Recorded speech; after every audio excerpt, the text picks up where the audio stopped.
What's up everyone, and welcome back to your channel for your weekly Penguin review. Today's review focuses on episode 4 called Sentani.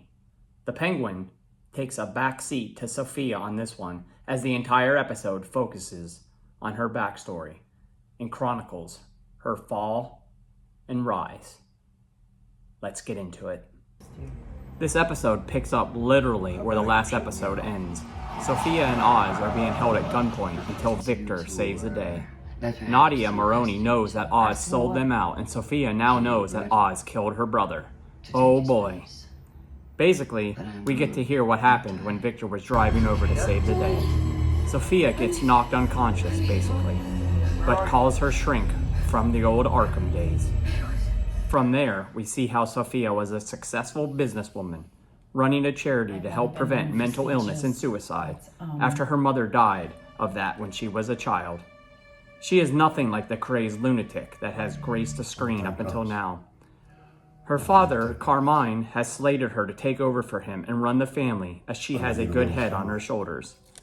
That is until Oz rats her out on talking to a reporter, and then she questions her father about her mother's death, at which point Carmine flips out and has her committed to Arkham.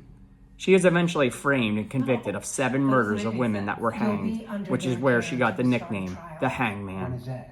She spends 10 years in Arkham, which turns her into the sociopath that we know today.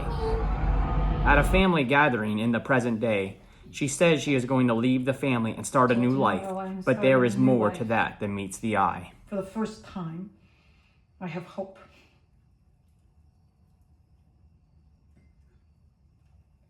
The best part of the episode was the very beginning, because I wondered since last week why Oz would just run off and leave Sophia there. But now we know.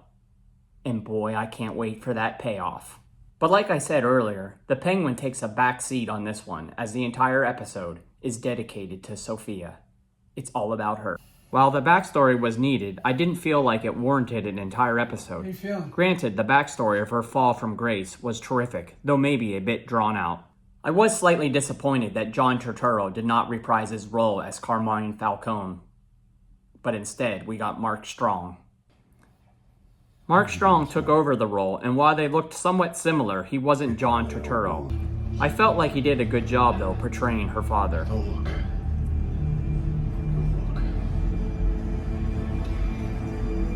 Let's not understate, though, how terrific Kristen Milioti is as playing Sophia. She is always very convincing, and her time in Arkham was very well done.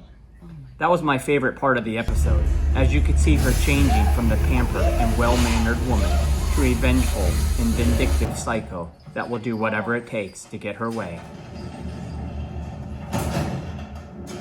This was a fine episode, but of the 4 episodes, it's been my least favorite. A lot of people loved this episode. I was not one of them. I didn't feel like the entire episode needed to focus on Sophia's backstory. It was very informative, though. With that being said, we're halfway home. 4 episodes down, 4 to go, and it's going to be one hell of a ride. 7 out of 10 for this episode.